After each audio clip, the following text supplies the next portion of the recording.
On this week's episode of Marketing O'Clock, we cover more PMAX features to help steer your campaigns to success. That was utterly fantastic. Thank you. Nicole. The March core update has concluded, and honestly, I could have said that last week. Google Ads will begin subtracting low-volume keywords in just a month. All on today's show. Welcome, you are listening to Marketing O'Clock. Just stay tuned. Digital marketing news, but let's get specific. Digital ads, SEO and analytics, social media and more. Pretty much everything that'll make your website perform. With new shows every Friday. We give you the news with sass and puns and definitely hot takes. Thank you for tuning in. You know what time it is. It's officially Marketing O'Clock. Settle in, sit back, keep it locked. Hey there, I'm Christine Zernheld. AKA Shep. I'm Nicole Waddington. And I'm Greg Finn. And it's officially Marketing O'Clock. Here on May 3rd, 2024. Hello, everyone. Thanks for joining us again. I hope you're watching on YouTube this week, youtube.marketingoclock.com, because Greg has arrived in full glam today. So who's your makeup artist? Before we get into digital marketing news of the week, you might be able to tell that there's something wrong with my eye. I don't know, Taves, if you can get in on here, but smoky eye. I've got a black eye, and I was playing a game that my son made up. It's basically like floor soccer. He calls it rum ball. I don't know why he's very good at this game though. And I guess he plays it at school and stuff and beats everybody. So I go really aggressive on it. It's like floor hockey, but it's with a ball and you hit it with your hand. So it's like your hand is the hockey stick. And we didn't have a huge area. And the way to do it is like to kind of like deke back and forth and then you smack it. And I was doing like a big deke one way, trying to like get him off balance and then make this shot. And he tried to twist and turn around and he kicked me directly in my eye socket. My glasses, like it probably would have got in my eye. I had my glasses on, thankfully. It knocked the glasses up and off and over the goal, and I just like screamed and I like went down to the ground. And like I'm like, oh my gosh, this might be bad. Like full force kick. He doesn't weigh a ton, but a full force kick to the eye socket. And then I'm like, just like, hey, I'm good, man. I'm good, buddy. Like everything's fine. Everything's fine. And I'm like, look up and I can still see and everything's good. And then I'm like, fine. I'm like, it was an accident, buddy. It's fine. And then the thing that incensed me is he goes, Dad, that really hurt my toe. Like, yeah, it hurt your toe? Your toe went into my cornea. Like, what are you talking about? Oh, man. But no, it was all good.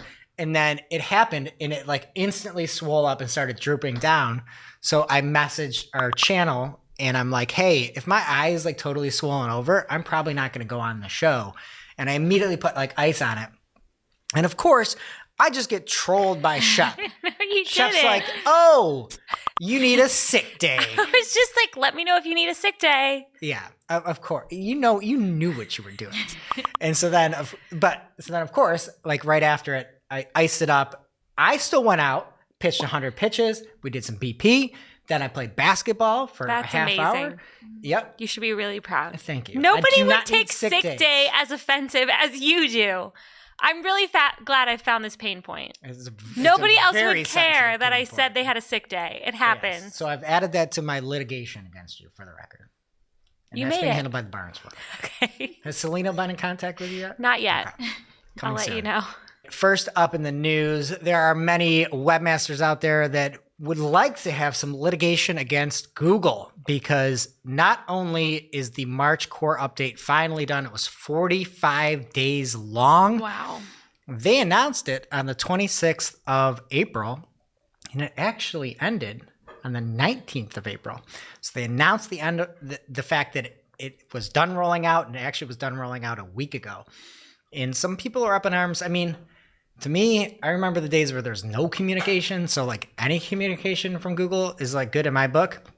But there were a lot of people that were like pretty upset about it. And I get it. Like if you're going to go and say, we're going to help you know when some of these updates are going to happen, like how do you go a week without letting people know that the update is concluded? Because that's the whole point of having that, communications team, is to be able to, be part of the community. So Glenn Gabe said, some thoughts about the completion of the March core update. How in the world could Google not explain it ended a week ago? Seriously, did somebody fall asleep at the wheel? Maybe they didn't replace the 2 people I shared a few weeks ago that were monitoring it for them. See the GIF below. He's got a picture of some skeletons. Now, another note is they came out with the original tweet and linked to feedback. So if you have feedback about the March 2024 core update, there is a form that you can fill out. You can put in all your information, and they might look at it. Maybe they'll look at it. I mean, maybe the communications team is asleep at the wheel or dead, like Glenn thinks. Who knows? But you can do that. And then one note on that: there's only an option for one URL. And so there's somebody named Devoklanis on X, and they said the form provides you with an option for one URL. Whereas in our case, there are thousands of URLs with the same issue. After the update, not a single one of our original URLs holds the top spot, and we're being surpassed by large networks with our own content. So it seems like somebody's scraping them and jumping up to the top, and they can only submit one URL, to which John Mueller said, just submit your best example. So if you have an issue, if you think you were hit unfairly, go fill out this form. Apparently not a lot of people are filling this form out. I understand. The update ended on the 18th, but you didn't tell us till the 26th. So I see why people haven't filled it out yet. So another note, typically with core updates, you see some sort of reversion to the mean for a lot of sites that actually work on what might have hit them in a previous update. The September helpful content update hit a lot of people with content issues. Many people changed their ways, invested in content, tried to build things that people wanted to read. None of these sites appeared to have had any type of rebound from this, which is not good. There's going to be more about that in our Must Read Marketing article of the week. And then, and Glenn is all over it, at Glenn Gabe on Twitter or on LinkedIn. And Lily Ray said another item is almost every single site within the top 100 biggest percentage of losers in this core update is a publisher that makes money off of ads. It is not true of the winner. So she's going to be sharing this data in some upcoming articles. So also follow her at Lily Ray NYC on X. And apparently Google said this will result in a 45% reduction in low quality, unoriginal, and unhelpful content in its search results. I've never seen, I've seen it with Penguin and Panda, but it's been a while since there's been this much negative chatter going on. We've added a segment to the organic lightning round about checking in on the SERPs, about all the bad results. Right. And that's not even what you find over on our SEO, or look at Search Engine Roundtable. Barry is one of the only people with comments on. When that ended, I think he had 300 comments or so, just of people being like, I did all this work, I did everything that I was told to do, and I have not seen anything. If anything, I'm dropping or something like that. There's it is a bloodbath out there. And his Google image, it was a Google logo covered in blood. And just as a user, I felt unhappy lately with what results, A lot of people are saying that, right? But you know what, Shep? Maybe this week is the week they change. Let's cross our fingers here. We'll check back on that. Okay. And additionally, one other note, they updated the debugging search traffic drops. So they had a new section for algorithmic updates. If you are interested, if you did take that hit, they added to their debugging search traffic drops section over in their Google Help documentation. What's that noise? It's time for Barry's Charts with Greg. And we've got some great charts this week. A lot of action, a lot of activity. And I think it's fun to see the charts saw it stop on the 19th. Well, most of them. Yeah, I was going to ask if the SEOs had guessed that it ended. I didn't see a lot of people saying that it ended, but if you look at the charts, a lot of the charts made sense. Third place is Mangools. And Mangools gets third place simply because of their name. They're always going to be there. I love saying the name Mangools. Second place is El Guru. This one was interesting because all the charts really picked up on that drop on the 19th, except El Guru. It actually thought it jumped up again on the 21st and the 23rd when it ended. So I just like the fact that all these charts had showed the fact that things were stable, except Elgaru. It's happened to its own beat over there. Yeah. Well, that was a big time. TTPD, marketing a clock billboard. People were searching different things. It's true. True facts. That could be part of it. In first place this week, this is chart of the year. Chart of the year, early favorite. SEMrush, first place. If you look at this chart with a keen eye, you will see the Snoopy rock from Sedona, Arizona. It is a famous rock because it looks like Snoopy's laying down. Some people say Woodstock is on his nose. Oh, I kind of see it. Okay. But that chart is the Snoopy rock in Sedona, Arizona. And so that's my favorite chart. And it got the update correct as well. And if you look at the Snoopy's little foot, it kind of gets like a little teeny bit of red very high. I just hear rah, rah, rah, rah, rah, rah.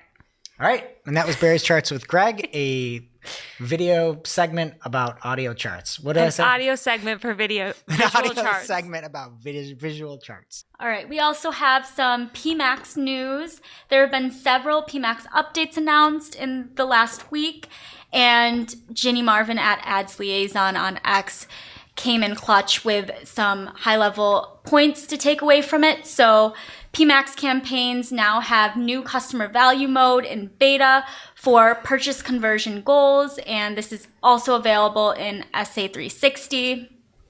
There's also going to be a customer retention goal to win back lapsed clients. That's now in beta.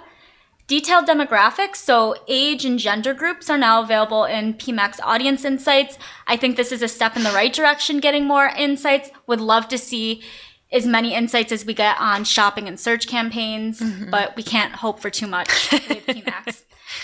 There will also be budget pacing insights that will show you projected campaign spend and forecasted conversion performance. And then account level IP address exclusions supported by PMAX That's campaigns. cool. It's also wild that you can be like, oh, I'm going to put this IP exclusion to my entire account. And then PMAX just be like, Yeah. I've never read this. you know, Yeah. that's a wild thought. And just one note on this stuff too. Like, I love the fact that we saw Performance Max kind of launch as this subpar product, and they're really investing in it with this stuff. They're sort of like building it as it, like, along the way, right? When this thing launched, it sucked. And now we use PMAX in every campaign, roughly, or every account. And then the only thing that still is tricky is the audiences are still absurd to me, that you don't have audiences, but you have audience segments. And then when you're looking at the new customer value, like, the match rate of your list is so important. And we have clients that are like on the B2B side, and the match rate from what you're logged into on Google versus what you submit when you're making that purchase or making that contact may not be that Gmail address or what they're logged in on for Google. So even if you are looking for something like new customer value, you kind of got to take everything with a grain of salt. And I know we just launched for a client, and we break out, here's our branded spend, here's our non-branded spend. And then I think PMAX was like, meh, who knows? Yeah. Who knows what it's doing? So even if you set this up in like new customer value, no match rate list matches 100%, or no customer match list matches at 100%. And I love that they roll out new features, but I feel like whenever I try a feature like page feed or something that's limiting the campaign in any way, Google just gets mad. And like performance doesn't do as well. I've excluded pages that were getting no traffic just to be safe, like resource pages, and it gets mad at me and stops spending. So I don't know. IP exclusions are at the account level, so I would hope that it wouldn't be as mad about it. But anytime you're doing anything, you just got to be careful. But a lot of these are reporting things too, so they shouldn't be a problem. And next up, Google Publisher Center will stop allowing you to add publications. This was sort of a wonky tool, but you could go and basically submit your news site as a sort of publisher. And you could also kind of configure based on the feed a little bit. It was a pretty rough tool, to be honest with you, but it was nice that you could say, hey, I would like to apply to potentially show up for Google News. In the past, there was like a way you would manually submit things that changed around 2019. But this will be gone. And Lily Ray at Lily Ray NYC says, this really sucks. We saw good results with Google Publisher Center. Not pleased that Google will now be adding sites automatically. Who is eligible? Something tells me small and mid-sized publishers won't be included. Just a hunch. The only person that really loves Google, that loves small business over on Google is that Google Small Biz Twitter account. They don't really love them. They just love to talk about them. That's true. Use them for engagement. Yeah, I also submitted something to them, and I'm hoping to be featured by them. What, submitted something? Yeah, they asked what was the number one tip or advice that you've ever had. I said, always treat your paying customers with great respect, support, and customer service. I really hope they listen. Yeah. I wouldn't be surprised Get if your they... message. I feel like whoever runs that Twitter account is like not even in the Google building or No, anything. no. So I wouldn't be surprised. Danny also said, to clarify, some people get this, I know others are confused, and basically talked about how Google News has been an issue, and when they had people submit for news, there was an issue because you had to know how to go submit in order to get to news, and then when you couldn't do it, at least Google would try to pull that information. And I like the fact that at the end he said, that said, there's always more we can do. It's something I push on, and I'm not alone, especially in cases where sites are not having their content appear in all news queries, but are referenced by others who do. I'd really like to see us improve with this. So, maybe that's coming, but no longer can you just have something and push it into news attempt to push it into news with Publisher Center. And last piece of main news here. This is something that we talked about back in March when it was announced, but advertisers are starting to get emails about Google Ads automatically pausing, quote, low activity keywords. So I got this email this week. I don't know if it went to all Google Ads people or only people who have keywords in their account that will be affected. But it says you're receiving this message because one or more of your Google Ads accounts may be impacted by an upcoming change to how we handle low activity keywords. Starting in June 2024, we will begin to automatically pause low activity keywords. And something is considered low activity if it was created over 13 months ago and has 0 impressions over the past 13 months. And they say they're making the change to help advertisers simplify their accounts and probably drive more PMAX impressions.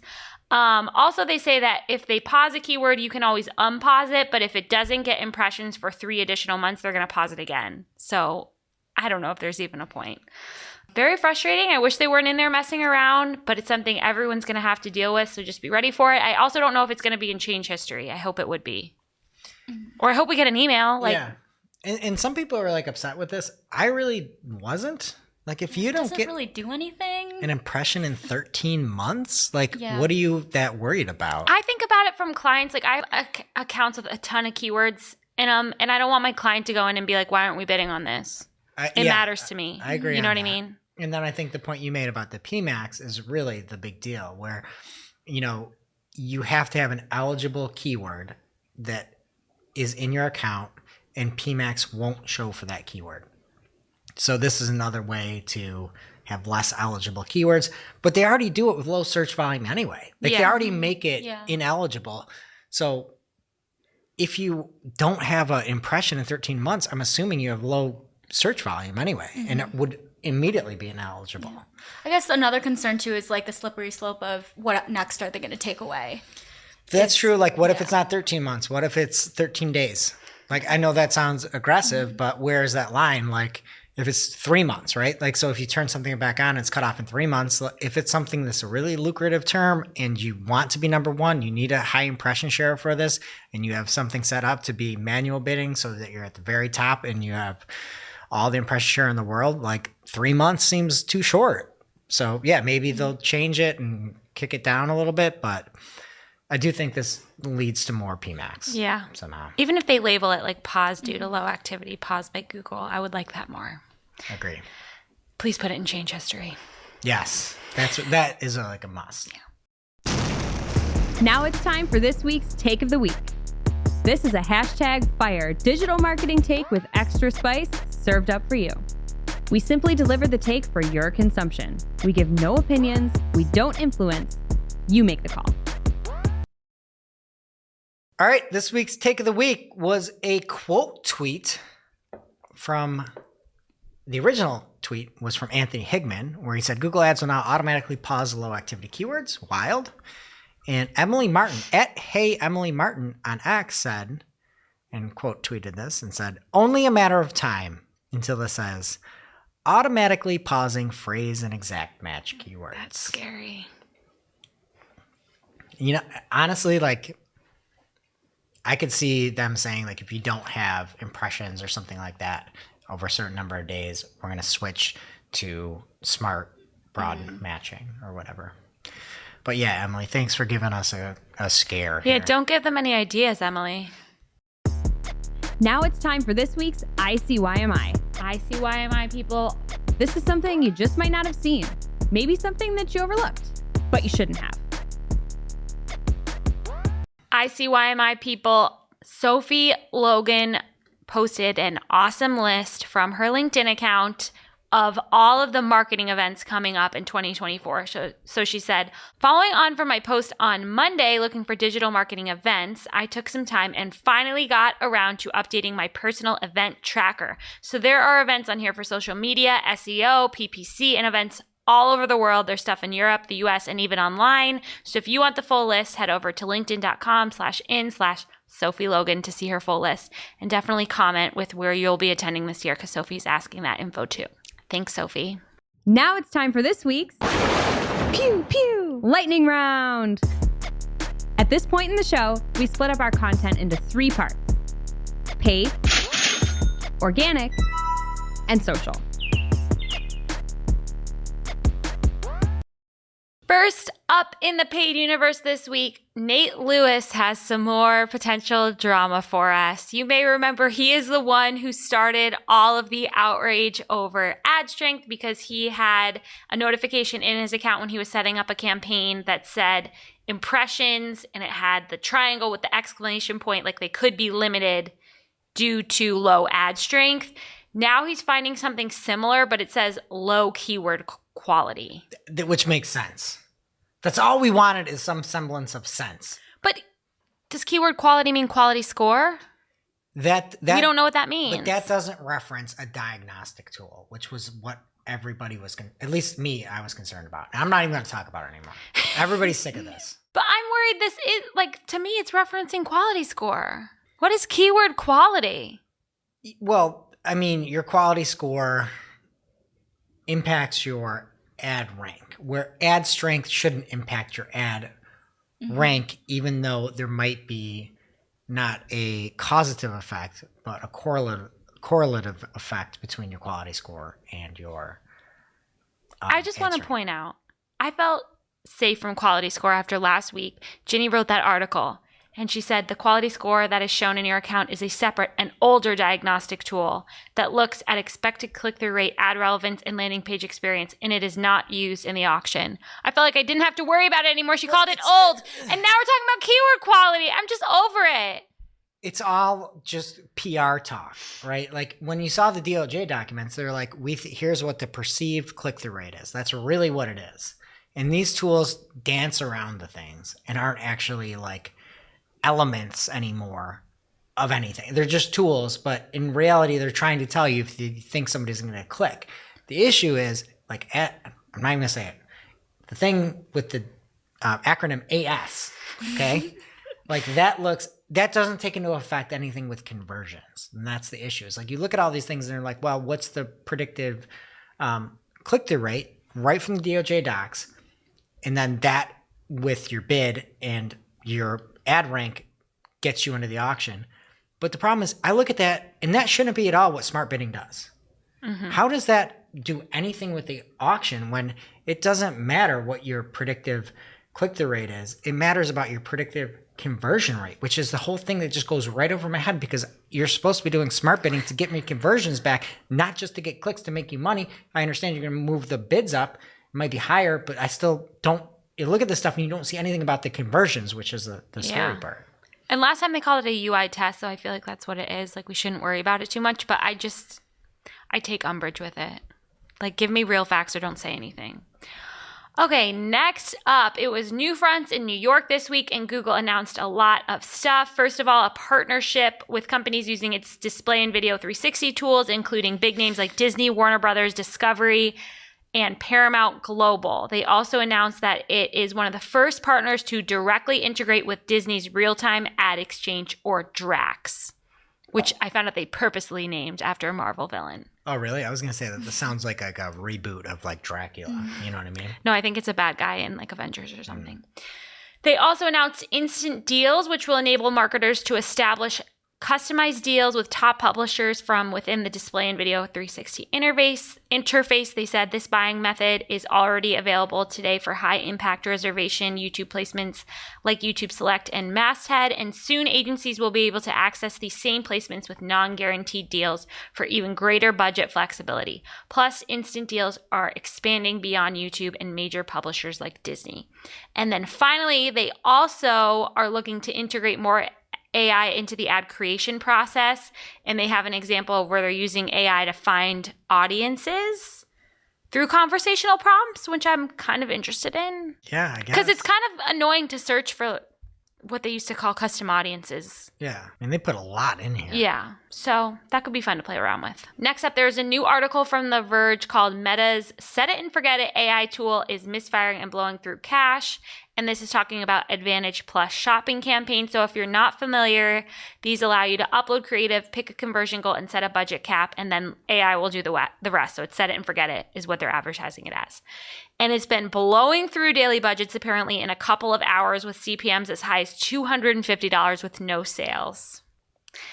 And of course, you have to go to Reddit for any kind of support because they laid everyone off from the support team. So they said there's Reddit threads called Advantage Plus Sucks and Is Facebook Broken RN and Is It Just Me? So sad. Someone named RC Williams at VRC Williams made a poll and it says, how's your meta performance over the last 7 days? 48% said abysmal, 23% said show results, 20% said normal, and 7% said quite good, abysmal. So things are not looking good over there. Next up, Adrian Decker shared something new on LinkedIn. Reddit has announced DSAs for products. He says how it works, the dynamic product ads feature combines shopping signals, machine learning, and advertiser product catalogs, and they can appear as single image or carousel ads, and they can be used for prospecting or remarketing. So look at YouTube for some examples, but this looks cool. Reddit is what you need to be doing right now. Next up, the Tenuity Digital Ads Benchmark Report is here, and it says that Google search advertising spend in the U.S. rose by 17% year over year in the first quarter of 2024. Click growth continued to slow, hitting 4% year over year. And wait, so there were 4% more searches, but 17% more revenue? What? It's almost like it would be a diabolical thought to say, I'm an ad platform, and instead of you setting the bid, I'm going to set the bid, and I'm going to set the bid for your competitors and everybody else out there. Interesting. Weird that the spend rose, but the clicks didn't jump as high. I have a conspiracy theory about the next part too. CPCs increased 13% year over year, and they were most affected overall by the increase in shopping ads CPCs, both standard and PMAX. And something that not a lot of people are talking about is that eCPC went away for shopping ads, and if you had it turned on, your spends went up because I thought it was going to be like it stopped raising the bids. Like that was what I was most worried about. Like it's not going to raise the bid if they think a conversion is coming.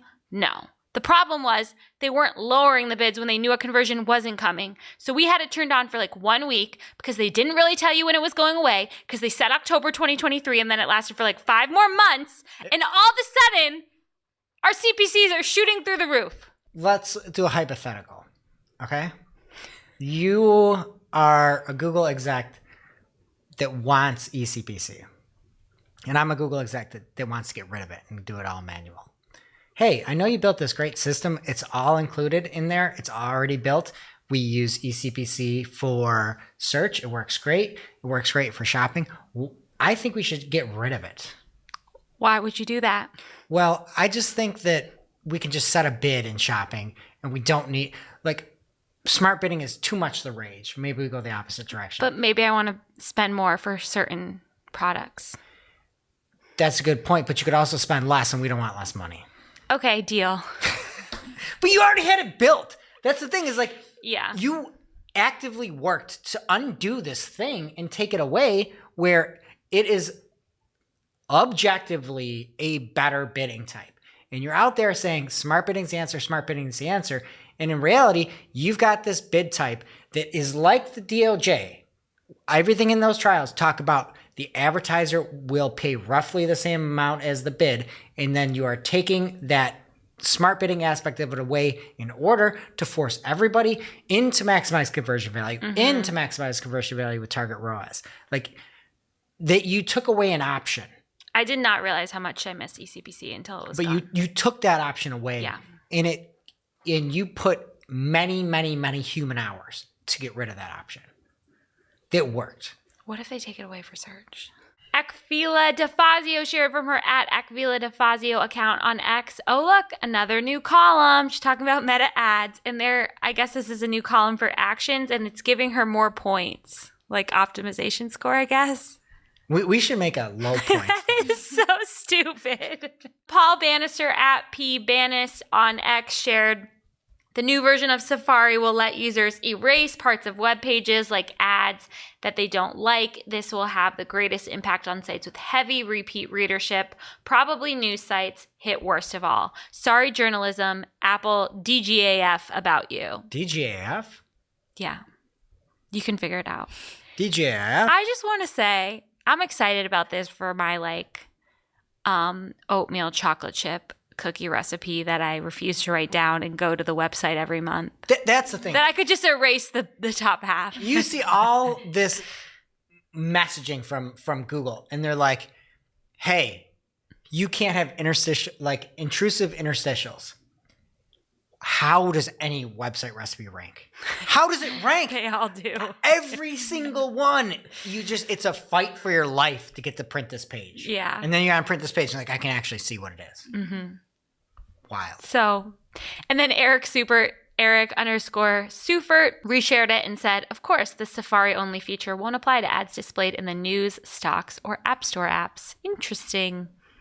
And I think he has an image there from the Batman movie of bad guys. One of the Joker ones. Yeah. From Dario Zanoni on LinkedIn, he says he recently stumbled upon a new type of PMAX campaign that connects directly to marketplace systems and allows sellers to advertise only on their own products. So he found a Help Center article about this. All sales and product management occur in the marketplace itself, eliminating the need for owned and operated or merchant center accounts. That sounds really cool. But it's only available for select marketplaces, and we don't know what they are right now. They want you to reach out to them. There was one in Singapore that we could find. Yeah.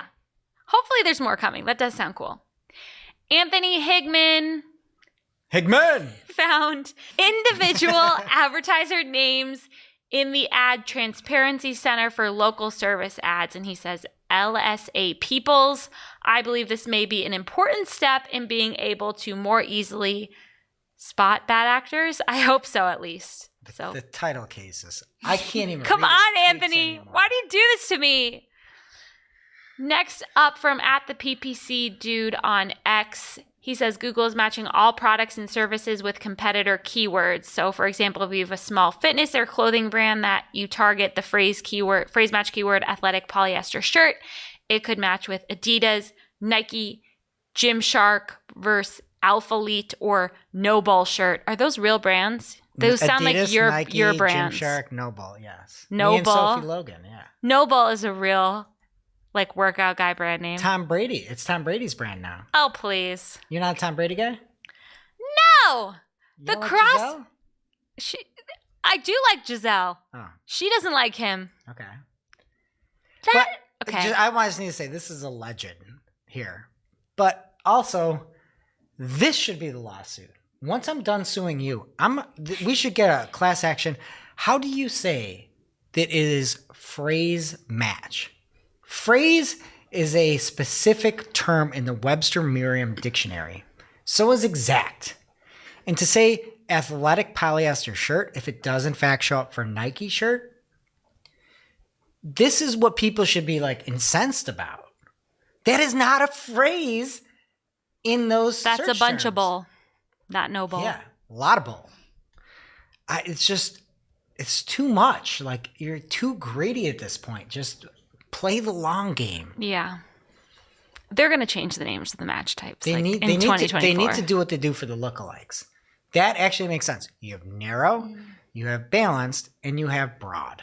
It's just going to be like sad. It's really over. But the fact of those names, I don't know how there's not anybody at Google. And here, I know Googlers listen to the show because I get messages if I say something wrong, like instantly. You should not say something is phrase match for legal reasons. And I'm not even a lawyer. You should not call it phrase match if it doesn't match that phrase. You should not call something exact match if it doesn't exactly match that phrase. I don't know how you've got away with this for so long, but that is an insane way to label your product. And you should be worried about that specifically, because that is the issue. Athletic polyester shirt should not match no bull shirt. Mm-hmm. There's not a phrase. I feel like they just know when they officially rebrand them, we're all going to be talking about it, but we are anyway. Just do it. But from a legal standpoint, Yeah. there's nothing that has that phrase in there. And there's nothing that matches. I mean, there are some exact matches, but the majority of your spend is not on exact match. Juan, the PPC dude, he's got tips for how to fix this, so make sure you follow him at the PPC dude on X. Anthony Higman says he just got an advanced verification email for Google local service ads. So if you're an LSA person, make sure you check your inbox for that. But it looks like he needs to complete it by May 13th. Dario Zanoni found an update in Meta ads involving the ads catalog item enhancements. He says in many accounts, Meta now permits just toggling the ad catalog items enhancement on and off, where they used to be able to like subdivide from there. So it could be a different account within your Meta ads, like parent account, and you have the wrong catalog, and there's nothing you can do about it but just submit a frowny face. So good luck, everyone. I would love, it would be my favorite documentary if somebody like tracked where all the feedback goes and they had like access to Google. And it's like, here's what people are thinking about the March 2024 core update. And it shows us like email that's like inbox, none of the messages have been opened. It's like, where do these frownies go? And it's like, well, nobody knows where they went. Dario's optimistic that it's just a test, but I hope he's right. And we have some resources for DTC people who need more information on what is happening with Temu. There is an awesome article from Adweek called Temu's Advertising Avalanche is Impossible to Ignore, with a quote from Mike Ryan, who also has an episode of the Growing E-commerce podcast called Behind Temu's Digital Advertising Landslide that you should definitely check out. And speaking of Mike Ryan and DTC, he shared this week a new chart. Greg would love it. It says AliExpress is increasing their Google investment here in Europe with activity levels higher than Black Friday, Cyber Monday 23, and some small but interesting localization efforts. Very low visibility compared to Temu. So there's a lot going on this week. We don't even have time to talk about what's going on with DTC, but it's a lot. Thomas Hassell asked this week, has anyone else seen these new submenus when entering a conversion goal? They're not clickable, he says, but then I saw other people saying they were, but he could click through for details, settings, diagnostics, store diagnostics, and web pages when setting up a conversion action. People were liking it, I think. So at least we got something good. Is there any more paid news? Yeah, let me add 3 more for you. Okay. That's a lot this week. All right, shop over in organic. We've got a lot as well. First up from Glenn Gabe. Google is changing the search generative experience response to read as, quote, AI answer. And before it said generative AI is experimental, they kind of took that off and they changed it to say answer instead of observation. I believe it was like observational.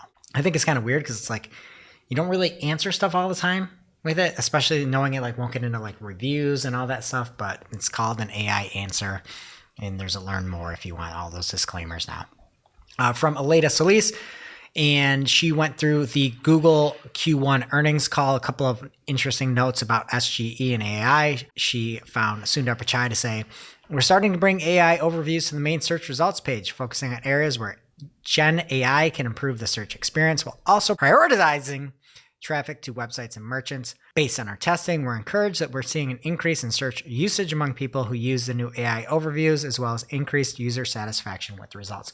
Your thoughts on satisfaction with SGE? I don't like it. I absolutely I've tried hate it like twice and didn't like it hate and it. stopped using it. I know I talked about it last time. I know I just talked about it on the It's New show over on Search Engine Roundtable YouTube. I don't understand who would use that over Perplexity. Perplexity gives you links to like actual sources, where this thing just spits out information that's like, some people like this aspect of it, others say this. And it's like, well, who are the other people? I want to know where it's at. Just help me out, please. And then one other note from that call is that the machine costs associated with the SGE responses have decreased 80% from when first introduced. So remember, that was sort of like something where it took a lot of effort and money in order to produce it, down 80%, which, you know, we use math. That's a big percentage. All right, from Glenn Gabe and Google Search Central on X, they said there's a reminder that the last part of the March 2024 announcements, the new Google search spam policies about reputation abuse, take effect after May 5th. Before they said it started on May 5th, but Glenn says take effect after May 5th. I wonder how long after. And this is really like if you're Forbes or something that's supposed to be about business and money, and you are out there having like, what are the best creatine gummies, right? Like that's a site reputation abuse. Okay, from Barry Schwartz over on Search Engine Roundtable, Google has renamed the product site search filter to product websites. We went off on this about 4 weeks ago. There's images, there's product, and then they had it just say sites, which is weird, and now it says product website, so I guess that's better. From Bree E. Anderson on X, she says, project manager and account execs friends, Looker Studio just released an update for you. You can now create Gantt charts. So you can make Gantt charts. Wow. In Looker Studio. Can't get enough. Great one. Okay, Trying to and help you. narcs can rejoice because Danny Sullivan, Google search liaison, said the search company will add the upcoming site reputation abuse policy to the spam reporting tool. It is not live yet. I believe Aaron over at Edge of the Web tried to already submit some stuff, but after May 5th, the report spam form will have a new option to report site reputation abuse. So if Wow. you're somebody out there with all the coupons and all the stuff, but it has nothing to do with your business, you can get reported. DTC Twitter is going to go after Temu. Yeah. All right. And in AI and news, first up from Glenn Gabe and the New York Times, there's another lawsuit for OpenAI and Microsoft. 8 daily newspapers are suing OpenAI and Microsoft over the usage of AI. This is New York Daily News, Chicago Tribune, Orlando Sentinel, a whole bunch of other. They're all from either Media News Group or Tribune Publishing. They're subsidiaries of Alden, the country's second largest newspaper. And according to the complaint, OpenAI and Microsoft are using these copyrighted articles without permission to train and feed their generative AI products, including ChatGPT and Copilot. And one thing I thought made sense in this lawsuit was that the complaint argues that the chatbots, I don't know why I call them chatbots. The complaint argued that the chatbots regularly surface the entire text of articles behind subscription paywalls for users and often did not prominently link back to the source. Like if you're taking something paywalled and bringing it out and they can prove that, I feel like you should lose that. I don't know. Okay, in more AI and news, there is on the flip side of the coin a new arrangement because Google has agreed to pay Wall Street Journal owner News Corp $5 million to $6 million annually to develop new AI-related content and products as part of the Google News Initiative. According to the article, one big concern for publishers is that tech firms offers on AI licensing put little value on news content. And apparently they are talking about Google is again paying them to help surface that content. But like, why are you just paying Wall Street Journal? Shouldn't you have to pay everybody? Yeah. And then you're like making tools. You're not making tools because you're a nice corporation, right? You're making tools to figure out how to like generate news yourself or something. Like whatever this $5 to $6 million like in 2024 is it's gonna put the Wall Street Journal out of business. Don't you think? Like who's like, hey, can I make tools for you? I'd be like, sure. oh, you know what? I'm also going to give you $6 million. So why wouldn't the Wall Street Journal be smarter? I mean, they're getting $6 million. I'm sure that probably like that.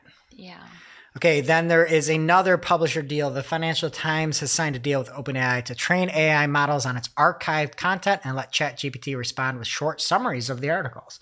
So apparently, I'm assuming there's probably money going to the Financial Times because of getting its content. So some people are mad and suing. Other people are getting money, like the Wall Street Journal and then Financial Times. I have never thought to use ChatGPT for that. For news? For like little articles?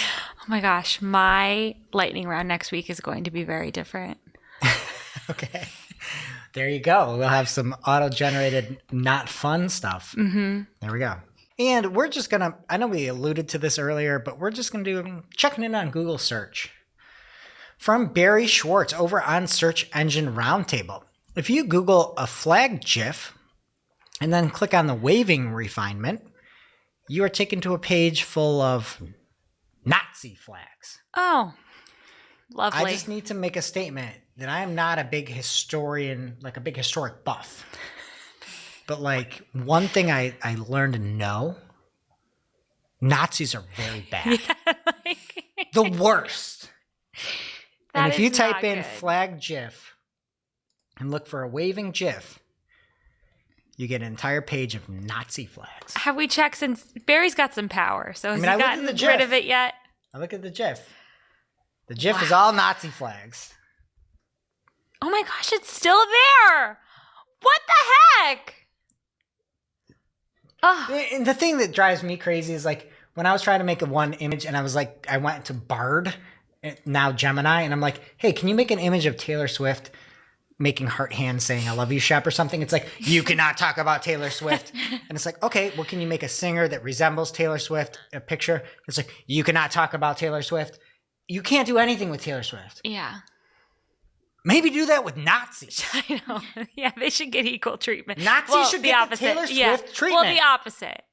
Taylor's like protected. Yeah. They should be banned. They should be banned just like Taylor Swift. I agree, Shep. Barry posted this morning. It's unacceptable. It's 3:46 p.m. and it's still up. But hopefully by the time the episode is live, it's gone. We'll see. Okay. All right. Well, checking it on Google search. It's great. Not good. Nicole, what's happening in social? All right, first up in social, Elon Musk announced last month that there will be a new UI for the app where reply, like, and reshare buttons are hidden on posts in feed. And now X released a video preview of how users will engage with this new system. So in the preview video, it looks like you don't see any of the like, reshare, reply, but if you tap and hold a post, it'll bring up the action buttons and you'll be able to also swipe and to reply or like a post. Why? So Nicole, why? I feel like you're just asking for less engagement in general on the app because it's not in front of people's faces. Also, you're going to hide all the detail? Yeah, so it'll say how, when it was posted and how many impressions, I think. I hate that. I don't understand. Everything else is hidden to interact with the actual post. It's still to this day, the YouTube thing where they got rid of dislikes drives me absolutely crazy. I'm trying to get my kids to get their elbows in on their swing, and I was looking for baseball videos, and you have no idea what is good or bad. And then the fact that you're going to look at these tweets, and one might be really long, and you can't see how many times somebody favorited it or liked it or hearted it or whatever they did to it, and you don't get to see those metrics. Mm-hmm. I hate that. I want to know if people are giving this credit. Now you have to do an extra click or swipe or whatever to do it. I don't want to do that much work. I just want to scroll and see what's good. Yeah. Why did you even buy Twitter, Elon? In other news, Yelp has released an AI-powered chatbot to help consumers connect with relevant businesses for their tasks. So it'll be on the iOS app under a projects tab, and they'll also release it to Android later this year. And then Glenn Gabe also covered this on X, saying that the Yelp Fusion API is also launching. And I don't know, I just never really thought of Yelp as cutting edge. Yeah, that. I'm just happy they're around, to be honest.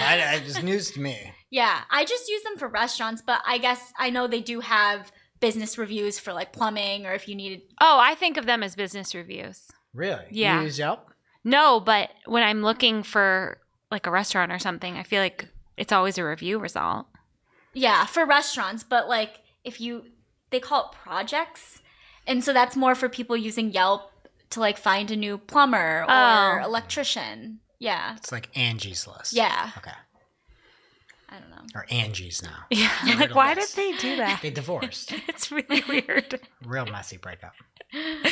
Finally, Instagram has updated its feed algorithm, which will prioritize original content posters and give smaller accounts more opportunity.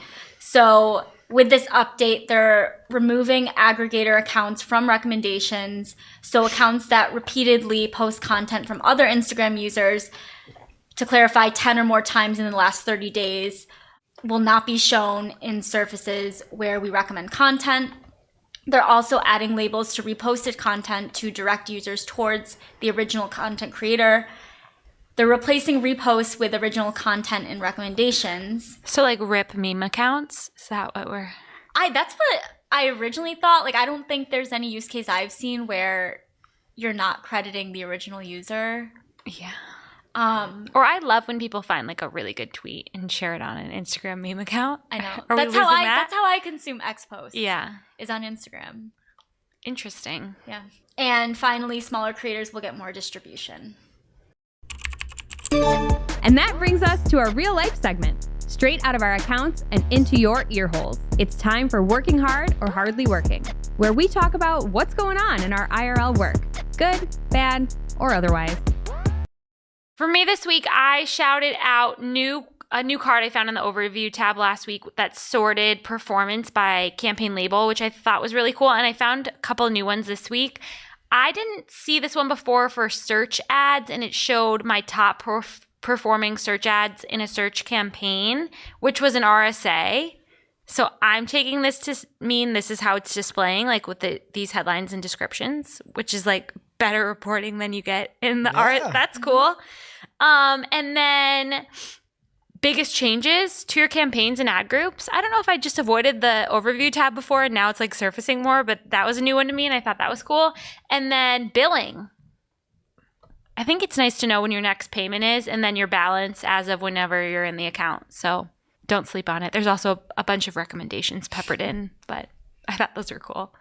What about you, Nicole? Right. This week for me, working hard is Jack, our head of data here at Cypress North.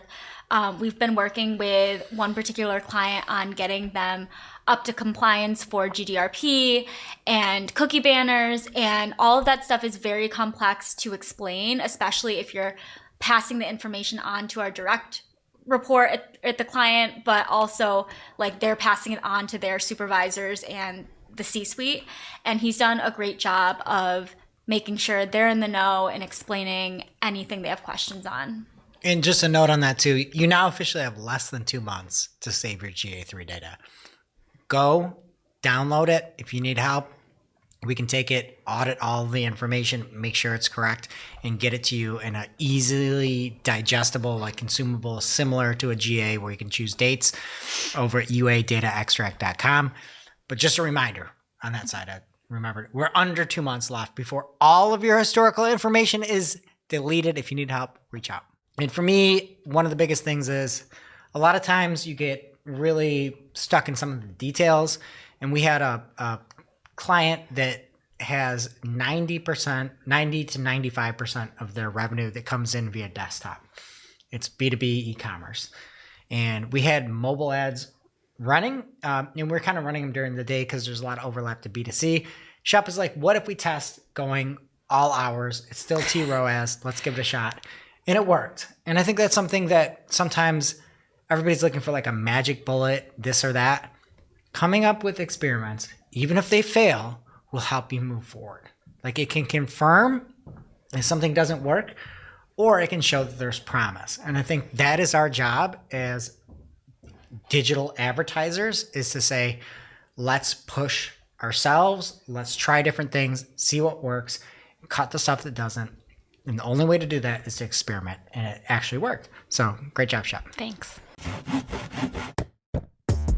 And now for this week's Cool Tool. As a reminder, our Cool Tool segment is not an official endorsement or paid mention. We're simply sharing something we found in our travels that may be of use to our listeners. and is really, really cool. This week's cool tool is brought to you by Motion. Take your ad account organization to a new dimension by standardizing your ad naming conventions using Motion's naming generator template. So in this template, you just make a copy of their spreadsheet and you're able to define with pick list values of information that describes your campaign, ad group, or ad, such as the funnel position you're targeting, ad type, your call to action you're using in your ads. And then it pulls in through a drop-down list where you can adjust your inputs to the specific campaign that you're trying to name. Then the spreadsheet generates your campaign name or ad group name, and you can paste it right into your account. So as always, we'll have this link in our newsletter as well as on Discord, newsletter and community.marketingoclock.com respectively. So pick your poison and check it out. Now it's time for our must-read marketing article of the week. An article so advanced, so in-depth, so detailed that we simply cannot cover it in its entirety on today's show. This week's must-read marketing article of the week comes from a man we've heard a lot from today, Glenn Gabe over on G Squared Interactive. He's busy. GSQI. I'm just happy that he survived this March update. I know. Some of those tweets at the end when he was talking about jumping off his balcony. And like little did he know it was already over, you know? Yeah, the whole time. What were you even doing, Glenn? But he has a blog post out called The March 2024 Google Core Update and how the transition of Google's helpful content update system to its core ranking system is supposed to work. He breaks everything down, looks at a lot of the folks that got hit by September that didn't recover, and has fantastic analysis. If you are looking for a great recap on this update, he's got it. I'm just going to read a little snippet here of what he talked about. How the HCU transition was supposed to go versus how it went. Every morning during the March Core Update, I ran the visibility numbers for 380 sites impacted heavily by the September HCU. I was hoping that we'd see movement across those sites as Google's core systems took over assessing the helpfulness of the content. And no, I did not believe all would recover. Some definitely shouldn't recover, but I did think that I would see some recovery for certain sites that have been working to improve, and maybe some would drop if they didn't. I did not expect to see what actually happened. Every morning, I saw nothing but more drops across those sites. It was insane to analyze, and I feel terrible for site owners impacted heavily by the September helpful content update. I truly believe at some point during the update, the old classifier will be dropped and Google's systems for assessing the helpfulness would take over. Nope. And he goes on to talk about the fact that you should actually fill out the forms. Or somebody came to him that was losing between $600,000 and $800,000 in like a 6 to 8 week period. And they filled out the form, explained everything, and that got fixed. So I just think this is a great article. It's got some positivity in there. And I feel like a lot of people just need a little bit of positivity. Glenn's got it here, albeit anybody that got hit by September seems to be after, at least from this current March update. Maybe down the road that will change. Either way, head on over to gsqi.com to get all of Glenn's first-class, world-leading expertise and analysis on the March Core Update. Thank you, Glenn. And now on to our playlist of curated songs to work to. You can head over to playlist.marketingoclock.com. You guys, this is a big month. I have an almost 1-year-old. She's getting close to talking. I really think her first words are going to be, "Were you sent by someone who wanted me dead?" So needless to say, my song She's is... talking about death as her first word, Shep? Did What artist? you sleep with a gun underneath our bed? So the song is "The Smallest Man Who Ever Lived." By who? Taylor Allison Swift. I mean, that Performed by the smallest woman who ever lived, Violet Zernheld. It sounds like maybe she's not a good influence on your child, talking about that. Her first words would be about guns? It's such a good song. You're going to love it. You're going to love it. Okay. Have you listened to the album? I listened to the song by Post Malone, with Post Malone. The album's so long. There's a lot about killing in it. I've got to say, she's just being dramatic. It's Why are fun. you talking about It's killing? fun. You're writing music for kids. It's not for kids. It's for me. Oh. It's fun. Wait, it's not for kids? Oh, my girls' soccer team loves it. Well, they can enjoy it, but she's a person writing a song for herself. Does Okay, she swear on the album? a lot. Do they beep it out? I can send you the clean version if you'd like. No, my kids will not listen to Taylor Swift. They scream. I'm like, sometimes I'll record a reaction. Like, hey, do you guys want to listen to Taylor Swift? They just put up with it for their teammates. We stopped doing that. We're gonna do it once again outdoors. We don't have time indoors. We're This outdoors. isn't a sporty album. Okay. So what will your song be? It'll be Burned by Josiah and the Bonnevilles. And I will be adding Master of None by Beach House. All right, that does it for today's show. It is officially now not Marketing Clock. Thanks for listening. We miss you already. We can't wait to see you next week. Thanks for listening to Marketing O'Clock. If you're looking for more information on today's topics, head over to marketingoclock.com/newsletter to receive every single article we covered. We share the news as it breaks in our Discord community. Head over to community.marketingoclock.com to join. Welcome to this week's Shootin the Heck. We're after our famous Friday news show. We don't talk about marketing anymore. We just Shoot the heck. And we are back at it with everyone's favorite game. Greg, what game is that? We're playing literally everybody's favorite game. I know you two love it. It's called Travel Buddies. Okay. You get to pick from a choice of two people. There is a right answer, there is a wrong answer, and you're going to choose which type of person you are going to go on a global excursion with. Right? So you're going to have to travel a globe with this person. So work together as a team, see if you can figure out the right answer or the wrong answer. You guys have historically been pretty good at this, so let's see. What's your record in this one? Maybe 0%. Okay. If I peek at your screen, will I see the correct answer? Yeah, you sure will, but don't peek at the screen. Okay, first up, you are going on a trip with somebody that worships Elon Musk or somebody that worships Joe Rogan. I don't want anyone that worships anyone. Well, you have to go on a trip with this person, and you have to make a choice. I don't know a lot about Joe Rogan. I don't either, but I know that Elon Musk is a little obnoxious. So I would say Joe Rogan, because that person who enjoys Joe Rogan is probably, I don't know. I really don't know. I would say Elon Musk is like smarter, right? You also have tables you can pull into this if Yeah, you want. Tabes. Do you listen to Joe Rogan? I do. I'm going to take Joe Rogan just because I listen to his podcast. I think it's good. Is this your final answer? I have Yeah. no opinion. Yeah, sure. Joe Rogan. Joe Rogan. Okay, incorrect. The positives going with Joe Rogan is you might be able to talk a lot about like conspiracies and things like that. But the person that likes Elon Musk probably started liking them due to the fact that he shoots rockets into space. You could talk about space, and then the fact that he basically championed the electric car. And so you could be talking about like good carbon things and all that. That's going to be a little annoying on like the self-driving features and the Cybertruck and all that. But it's better than being like talking MMA and getting in having to wait all the time for them to get out of a cold bath for like the Joe Rogan person. Mixed martial arts. Correct. Well, Tabes takes cold baths, I think. That's probably why I picked it. He told me he's got a little tub in his backyard, right? Exactly. Yeah.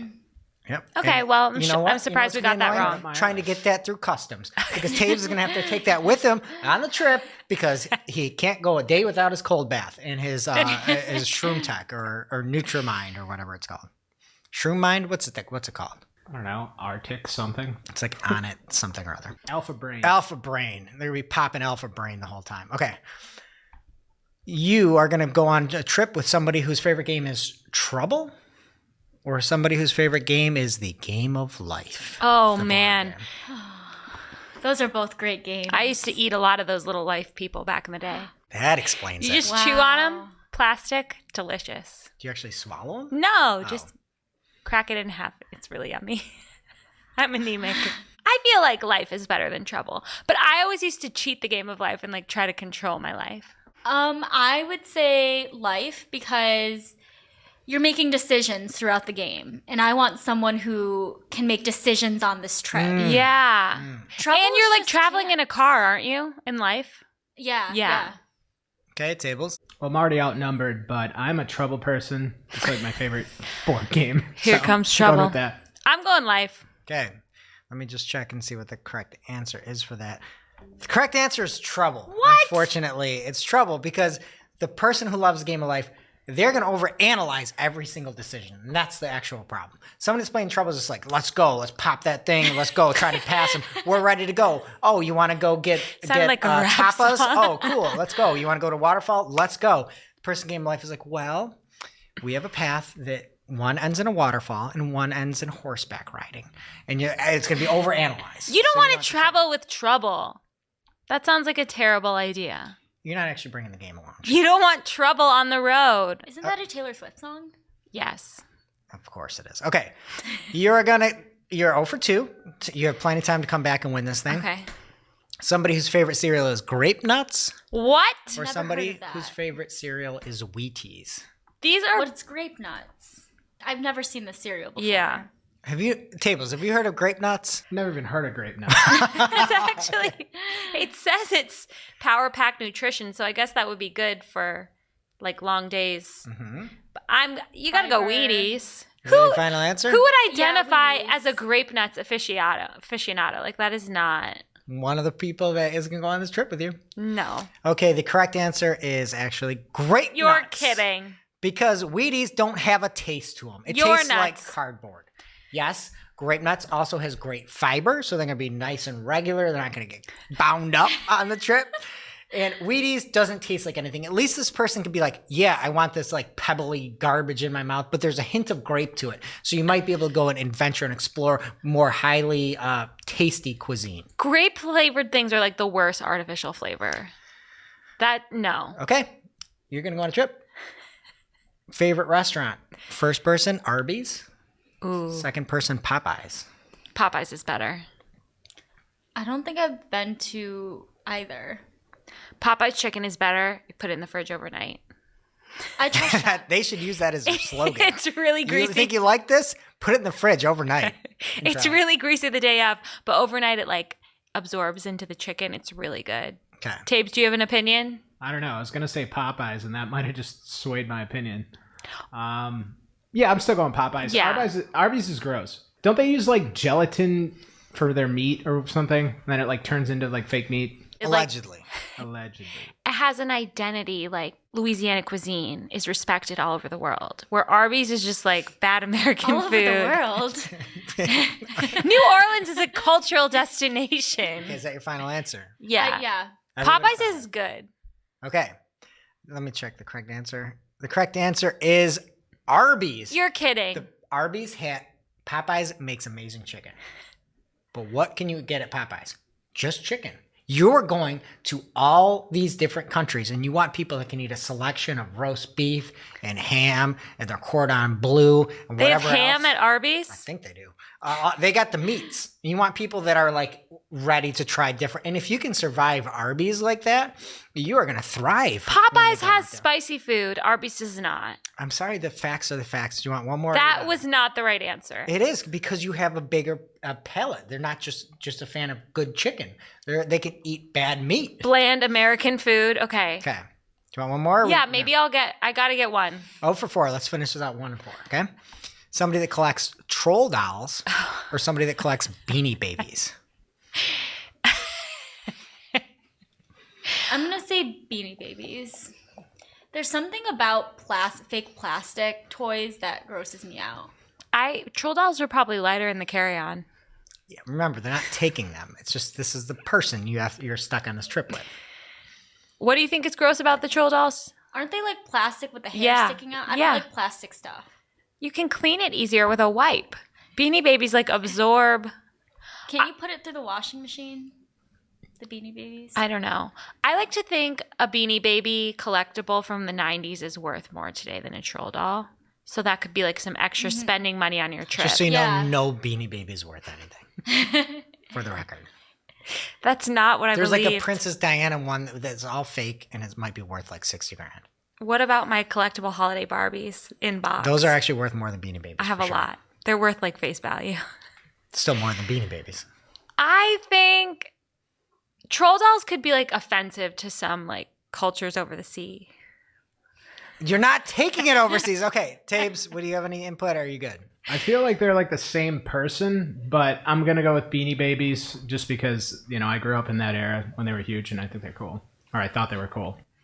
Troll Okay. dolls would be cute at like the nude beaches. Okay, so the correct answer is actually troll dolls. Oh. You're 0 for 5, unfortunately. Well, I kind of said that. Yeah, I mean, troll dolls, they're like kind of like a doll, which is a more advanced, like, something's wrong with you if you got either one of them, right? Let's put that out there. If you're collecting little stuffed animals, you've got issues. And if you're collecting dolls, you've got issues. You've got issues. But one of them is at least like a humanoid thing, and it's kind of funny. The other one is just a doll, or just a stuffed animal. Like, one, you can have like different colors. You could set it up, whatever. So you're close to it. Beanie Baby's incorrect answer. Okay, well, I guess we should all burn our collectibles, according to Greg. No. You said Just they're not collect worth normal anything. things. Yeah. And we'll see you next week. You know what time it is. It's officially marketing o'clock. Settle in, sit back, keep it